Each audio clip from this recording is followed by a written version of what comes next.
straight after the French GP and ahead of the upcoming double-header in Barcelona and Mugello.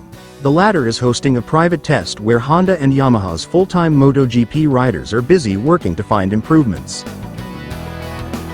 All 4 Honda riders, Repsol Honda's Joan Mir and Luca Marini, plus LCR Castrol, Idemitsu's Johan Zarco and Takaaki Nakagami are on track at the iconic Italian layout, with test rider Stefan Bradl joining his stablemates ahead of his wildcard appearance at the Catalan GP. Monster Energy Yamaha MotoGP's Fabio Quartararo and Alex Rins are also putting in the laps, as Yamaha test rider Cal Crutchlow joins the duo in Italy. Crucial work is taking place for both Japanese manufacturers as they utilize their concessions allowance to try and bridge the gap with their European counterparts.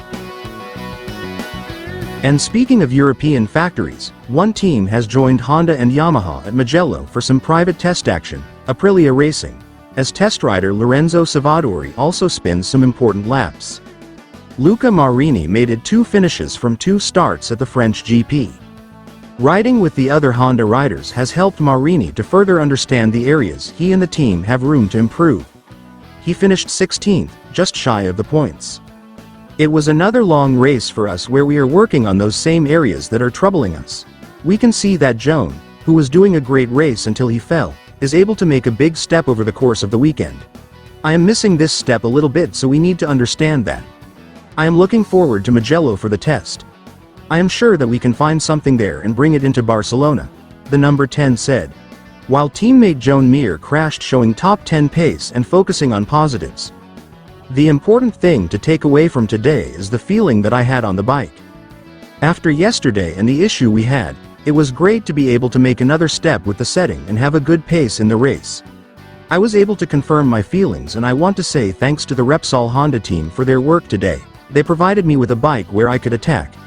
It's important to remain focused on the positive, which is the pace we showed and the work we are doing. Now we go to Mugello to check a few things. Mir commented. With a 12th place in Sunday's French MotoGP at Le Mans, Johan Zarco equaled his best LCR Honda result of the season.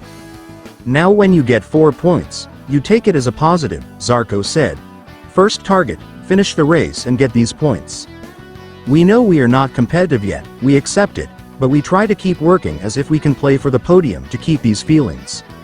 I split the performance during all the weekend between the bike and myself, and since Jerez I feel quite competitive. I feel very focused on what I have to do, able to attack when it's necessary to attack, and this brings me good satisfaction. Now I look forward to the private test at Mugello on Wednesday. I will know our plans for the test during Tuesday. There was no need to know during the race weekend. Asked if he had tried a modified swing arm seen on the bike of teammate Takaaki Nakagami during the weekend, Zarco explained. That will not change a lot at the moment. At the moment, it's just some tests to get more information about how we can handle the rear grip. But there is a bigger problem, like from the base of the bike, from the heart of the bike. Okay, the heart is the engine, and I don't mean it's the engine, but I mean the DNA of the bike must change to give us a second breath. 1 year ago, Zarco had delighted his home fans with a podium finish with Pramac, but he felt they had supported him even more this time. I expected to see them sad about the tough result on the Honda, but finally I'm seeing them much more supporting, and that's so nice to feel, he said. So they gave me a good motivation also to come back for the next years.